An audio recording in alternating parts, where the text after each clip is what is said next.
പട്ടാപ്പകൽ സ്കൂട്ടറിലെത്തി വയോധികയുടെ മാല കവർന്ന പ്രതി പിടിയിൽ. കണ്ണൂർ പള്ളിക്കുന്ന് പന്നേൻപാറയ്ക്ക് അടുത്ത് ഇന്നലെയായിരുന്നു സംഭവം. നാറാത്ത് സ്വദേശിയും സെക്യൂരിറ്റി ജീവനക്കാരനുമായ ഇബ്രാഹിമാണ് പിടിയിലായത്.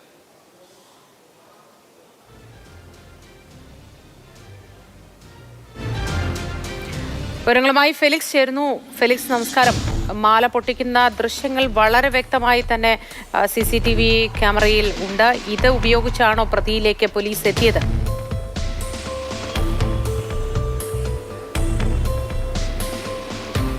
മോത്തി, ഇന്നലെ രാവിലെയാണ് ഈ സംഭവം നടക്കുന്നത്. കണ്ണൂർ പള്ളിക്കുന്ന് പന്നേൻപാറ എന്ന സ്ഥലത്ത് ഈ റോഡ് സൈഡിൽ കൂടെ നടന്നു പോവുകയായിരുന്ന സ്ത്രീയുടെ മാലയാണ് ഈ സ്കൂട്ടറിലെത്തിയ ഈ പ്രതി മോഷ്ടിച്ചത്. അതായത് കണ്ണൂരിൽ നിന്നും ബസ്സിൽ കയറി പള്ളിക്കുന്ന് ഇറങ്ങി പള്ളിക്കുന്നിൽ നിന്നും പന്നേൻപാറയിലുള്ള വീട്ടിലേക്ക് ഈ വയോധികൻ നടന്നു പോവുകയാണ് ഉണ്ടായത്. ആ സമയത്താണ് നടു റോഡിൽ വെച്ച് ഇയാൾ ആദ്യം സ്കൂട്ടറിലെത്തി ഒരു ബാങ്കിലെ ജീവനക്കാരനെ അറിയുമോ എന്ന് ഇവരോട് ചോദിച്ചു. പക്ഷേ അറിയില്ല എന്ന് ഈ സ്ത്രീ പറഞ്ഞു.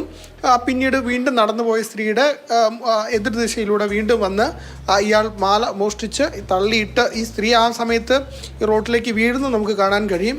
വീഴുകയാണ് ഉണ്ടായത്. പിന്നീട് മാലയുമായി ഇയാൾ കടന്നു കളഞ്ഞു. ഈ സ്ത്രീയുടെ മുട്ടിനടക്കം പരിക്ക് പറ്റി. പിന്നീട് പോലീസ് എത്തി ഇവരെ ആശുപത്രിയിലാക്കുകയും ചെയ്തു.